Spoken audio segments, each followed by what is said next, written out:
नमस्कार, आप देख रहे हैं जोहार झारखंड और आपके साथ मैं हूं ऋचा शर्मा। रांची के रिम्स में इन दिनों एक से बढ़कर एक शातिर और लुटेरे घूम रहे हैं। लोग ठगे जा रहे हैं। सुरक्षा कर्मियों के सामने ये शातिर लोगों से ठगी करते हैं और गार्ड से लेकर अस्पताल तक के स्टाफ तक देखते रह जाते हैं।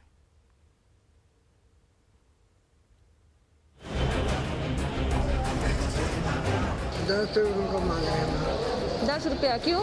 मर गया मेरा। अगर आप भी किसी से भीख मांग रहे व्यक्ति की लाचारी और बदकिस्मती पर तरस खाकर उसकी मदद करना चाहते हैं तो जरा ठहर जाइए।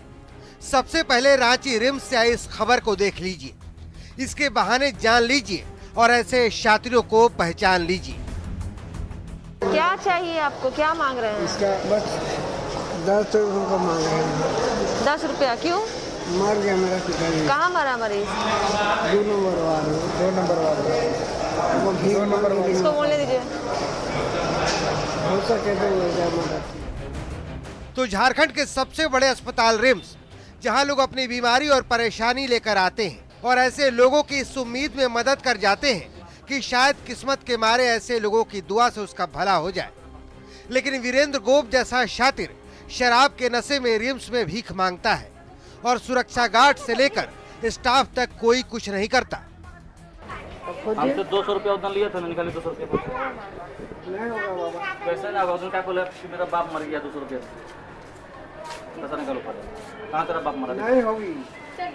नहीं, पैसा क्यों ठगा? किस लिए ठगा था? पैसा किस लिए ठगा था? पिता की मौत का बहाना बनाकर ये शातिर घूम घूम कर चंदा के नाम पर किसी से ₹10 तो किसी से ₹20 तो किसी से मोटी रकम ऐंठता है। लेकिन लोगों से बच के वो मजे से भरपेट खाना चाप रहा था, जिसकी पोल रिम्स में परेशान लोगों ने ही खोल दी। तो आपने देखा कि रिम्स अस्पताल में किस तरीके से शराब के नशे में धुत पिता को मृत बताकर जगह जगह ठगी कर रहे हैं, लोगों से पैसे मांग रहे हैं और बता भी रहे हैं कि किस तरीके से उनका पिता का क्या नाम है, आधार कार्ड दे रहे हैं और बता रहे हैं कि इस वार्ड में भर्ती है। लेकिन ये हमने जब पड़ताल की तो पता चला कि सारी बातें झूठी हैं। किस तरीके से यहाँ के लोग भी परेशान हो रहे हैं। देखिए आप, दादी कितना दिन से घूम रहा है, सबसे पैसा मांगता है। हम कल आए हैं, कल से 10 मांग रहा है। हमने दिए, झूठ नहीं बोलेंगे। धर्म मंदिर में है और लेडी सब सुती थी, यहाँ पर घूस से सुत गया, जानला ना। और थी तब जब लड़के ने पैसे हाँ कैसे बढ़ाया, मार ला तो भगवान तो पुलिस को बोला तब उठ गया लड़ते। रिम्स में ऐसे शातिरों का खुला घूमना और ठगी का सिलसिला तब जारी है जब हाल ही में एक मानसिक रूप से विक्षिप्त युवक ने फायर टाइटिंग सिलेंडर का नॉब खोलकर इमरजेंसी वार्ड में मरीजों की जान आफत में डाल दी थी। आपने खुद सुना कि भीड़ की आड़ में किस तरीके से ये लाचार बनकर घुसते हैं और यहाँ के मरीज के परिजनों को परेशान करते हैं। हालांकि अभी अस्पताल के प्रबंधन में की नजरों में नहीं आया है। उम्मीद है कि इस खबर के बाद लोग थोड़ा सिक्योरिटी की एस्पेक्ट से यहाँ पर ध्यान दें और मरीज के परिजन को भी सहयोग पहुँचाए। रूपाल त्रिपाठी की रिपोर्ट, न्यूज 18 रांची। और धनबाद शहर की पुराना बाजार में अवैध कब्जा के खिलाफ नगर निगम ने कार्रवाई तेज कर दी है। नगर निगम की टीम ने शहर में माइकिंग के जरिए चेतावनी दे दी है कि अगर 24 घंटे के भीतर अतिक्रमण कर चल रही दुकानों को नहीं हटाया गया तो नगर निगम की टीम दुकान का पूरा सामान उठाकर ले जाएगा। नगर निगम की इस चेतावनी के बाद फूटपाथी दुकानदार में हड़कंप मचा है। सड़क किनारे अतिक्रमण का दुकान लगाने से शहर में हर वक्त जाम की स्थिति रहती है, जिससे कई बार भारी परेशानी का सामना भी लोगों को करना पड़ता है। आवश्यक सूचना, जितने भी दुकानदार अवैध रूप से फुटपाथ, रोड, नली का अतिक्रमण करके दुकान चला रहे हैं, उन्हें सख्त निर्देश दिया जाता है कि 24 घंटे के अंदर अतिक्रमण हटा ले, अन्यथा धनबाद नगर निगम स्वयं अतिक्रमण हटाएगा और इस दौरान जो भी खर्च आएगा संबंधित दुकानदार से वसूल किया जाएगा। कड़ी चेतावनी अभी आज दे रहे हैं कि 24 घंटे के अंदर उसको हटाना है, अन्यथा कल हम लोग जेसीबी ट्रैक्टर सारे इलाके जो है यहाँ पे दुकान के जितने भी सामान अगर रोड पर रहते हैं सबको उठा के हम लोग ले जाएंगे। तो जांच कुछ नहीं लेगी, हम लोग सामान उठाकर ले जाएंगे। वहाँ पे अगर किसी को कोई समस्या होगी सर के पास आएंगे, वो अपना जो है ना बात करके अपना सामान अगर लेना होगा तो सर से अपना बात करके ले सकते हैं। बुलेटिन में बढ़ते हैं आगे। खबर पाकुड़ से, जहां पर जिला प्रशासन की टीम अवैध खनन माफिया के खिलाफ बड़ी कार्रवाई की है। महेशपुर प्रखंड के रद्दीपुर ओपी क्षेत्र में अवैध स्टोन क्रशर की सूचना पर पूरे दल बल के साथ डीसी पहुंचे, जहां निरीक्षण के बाद टास्क फोर्स की टीम ने कई स्टोन क्रशर को ध्वस्त कर दिया और अवैध खदानों को सील कर दिया। डीसी और एसपी ने कदमा टांगा स्थित चेक पोस्ट को भी निरीक्षण उसका किया, जहां से अवैध स्टोन लदी गाड़ियों को गुजरने पर रोक का निर्देश भी यहां पर दिया गया। यहाँ पर पूर्व से कुछ एक जगह आइडेंटिफाई किए गए हैं जहाँ पे इलीगल माइनिंग्स वगैरह चलता है, तो ऐसे 4 जगहों को चिन्हित किया गया है जहाँ पे इलीगल माइनिंग का काम हो रहा था। उसमें एफआईआर लॉन्च करने की कार्रवाई की जा रही है। साथ ही साथ कुछ एक क्रशर्स भी पाए गए हैं जिनका सीटीओ वगैरह समाप्त हो चुका था, फिर भी वो ऑपरेशनल थे, तो उनके खिलाफ उनको सील किया गया है और साथ ही साथ उनके ऊपर भी एफआईआर की कार्रवाई की जाएगी।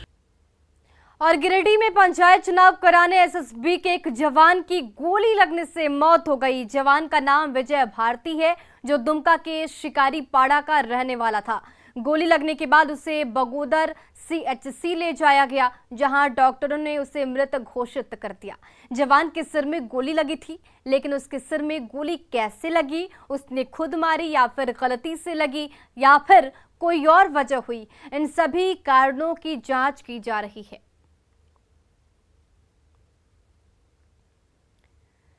झारखंड में कल पंचायत चुनाव के चौथे और आखिरी चरण के मतदान होने हैं। राज्य के 23 जिलों के 72 प्रखंड में कल वोट डाले जाएंगे। इसे लेकर राज्य निर्वाचन आयोग की तरफ से तैयारियां पूरी कर ली गई है।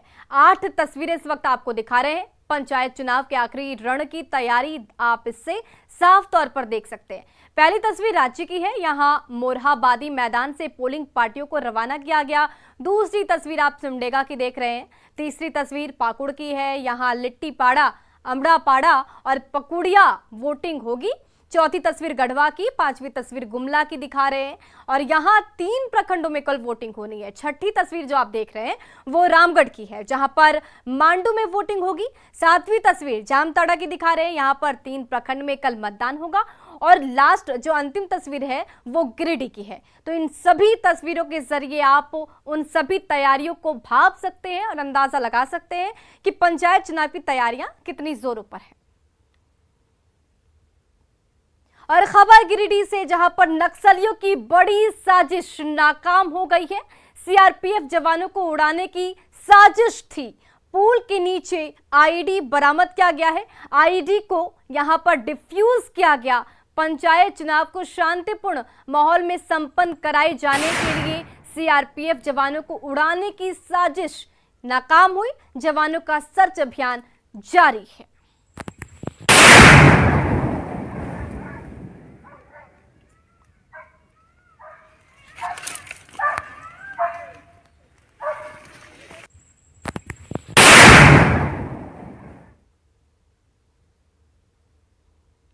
और रांची में गरीबों का भी अपना घर होगा। इसके लिए लाइट हाउस प्रोजेक्ट के तहत 1008 फ्लैट्स बनाए जा रहे हैं, जो इस साल दिसंबर तक पूरा होने की उम्मीद है। रांची के आयुक्त मुकेश कुमार ने निर्माण कार्य का जायजा लिया और गुणवत्ता के साथ काम में तेजी के भी निर्देश दिए। फ्लैट्स निर्माण के बाद लॉटरी के जरिए इसके लाभुकों का चयन किया जाएगा। अनोखे मॉडल के तहत लाइट हाउस प्रोजेक्ट का काम हो रहा है।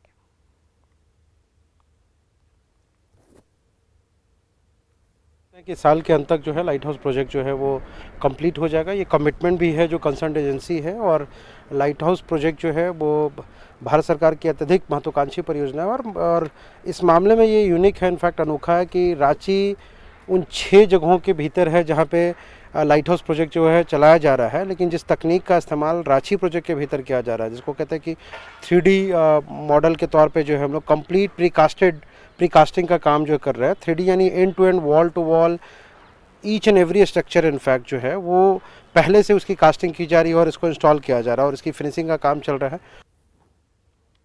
और झारखंड में राज्यसभा चुनाव को लेकर दिल्ली में कांग्रेस विधायकों का जमावड़ा लगा है। कांग्रेस विधायकों के एक प्रतिनिधि मंडल ने पार्टी के प्रदेश प्रभारी अविनाश पांडे से मुलाकात की, जिसमें पूर्व सांसद फुकरान अंसारी को राज्यसभा उम्मीदवार बनाए जाने की मांग की गई। खुद फुकरान अंसारी ने भी अविनाश पांडे से मिलकर अपनी दावेदारी पेश की है।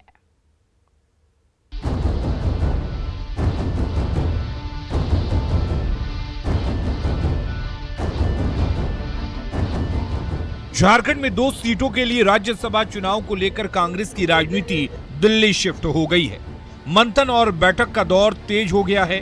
यूपीए फोल्डर में इस बार कांग्रेस मजबूती से अपनी दावेदारी कर रही है और सहयोगी जेएमएम को लोकसभा चुनाव के दौरान किए गए वादे को याद दिला रही है।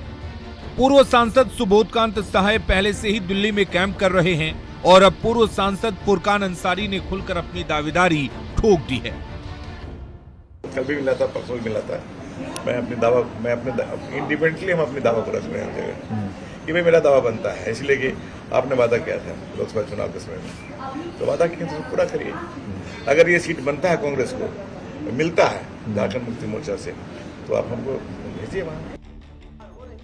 राज्यसभा के रण को लेकर जेएमएम ने अब तक अपना पत्ता नहीं खोला है। 28 मई को जेएमएम विधायक दल की बैठक होनी है, जिसके बाद जेएमएम की रणनीति साफ होगी। लेकिन 30 विधायकों की हैसियत वाली जेएमएम पर दबाव बनाने के लिए कांग्रेस नेताओं ने पहले से ही इमोशनल कार्ड खेलना शुरू कर दिया है। तो हमने कहा कि जो उचित दावेदारी है, बार बार एक जो सबसे बड़ा समाज जो है झारखंड में, पिछड़ा समाज, उसका बहुत बड़ा मास है और ये मास हमेशा कांग्रेस पार्टी को फोन करता है। तो उचित सम्मान अगर देंगे तो बहुत हमारा सदा रहेगा। जो समुदाय हमेशा कांग्रेस के साथ रहा, उनकी भागीदारी मिलना चाहिए। देखिए, जो हमेशा साथ में है तो उनको हमेशा मौका मिलना चाहिए। उन्होंने कहा कि आपके भावना को आला कमान तक पहुँचाना चाहिए। राज्यसभा चुनाव के बाद 23 जून को मांडर सीट पर भी विधानसभा का उपचुनाव है, जो बंधु तिर्की की सदस्यता खत्म होने से खाली हुई है। ऐसे में कांग्रेस और जेएमएम दोनों की राजनीति और रणनीति पर सबकी नजरें टिकी हैं, क्योंकि एक पार्टी त्याग की बात कर रही है तो दूसरी बलिदान की। अमितेश, न्यूज़ 18, दिल्ली। और झारखंड में राज्यसभा की 2 सीट पर होने वाले चुनाव में सत्ताधारी दल के अंदर एकजुटता की अग्नि परीक्षा होने जा रही है। महागठबंधन के अंदर से कांग्रेस के उम्मीदवारी के दावे ने जेएमएम की मुश्किलें बढ़ा दी। पहली वरीयता की उम्मीदवारी को लेकर कांग्रेस ने दावा ठोक दिया। पिछले राज्यसभा चुनाव का उदाहरण देते हुए इस बार मौका कांग्रेस को मिलने की दुहाई दी जा रही है। इधर जेएमएम के लिए भी राज्यसभा चुनाव को लेकर कोई भी फैसला आसान नहीं है। जब तीनों दल सहमत होंगे तभी कोई हमारा उम्मीदवार होगा, अन्यथा अब तक हम लोग उम्मीदवार की घोषणा कर चुके होते। हम लोग इंतजार कर रहे हैं। मुख्यमंत्री जी ने जो सकारात्मक अपना पहल दिखाया है कि उन्होंने कही है बात कि मैं दिल्ली जाऊंगा, तो अब दिल्ली जाएंगे तो सारी बातें तय हो जाएंगी। इस बार कांग्रेस की मांग है कि हम अपने विधायकों के द्वारा अपने विधायकों के बल पर कांग्रेस के उम्मीदवार को राज्यसभा पहुंचाएं। ठीक है, जायज़ बात है, गठबंधन में साथी हैं, वो डिमांड कर सकते हैं, लेकिन ये उदाहरण देना मुझे लगता है कि उचित नहीं है कि पिछली बार हम लोगों ने भेजा और सपोर्ट किया। पिछली बार तो उनका कैंडिडेट भी था, उम्मीदवार भी था। खबरों का सिलसिला लगातार जारी है, बने रहिए न्यूज़ 18 बिहार झारखंड के साथ।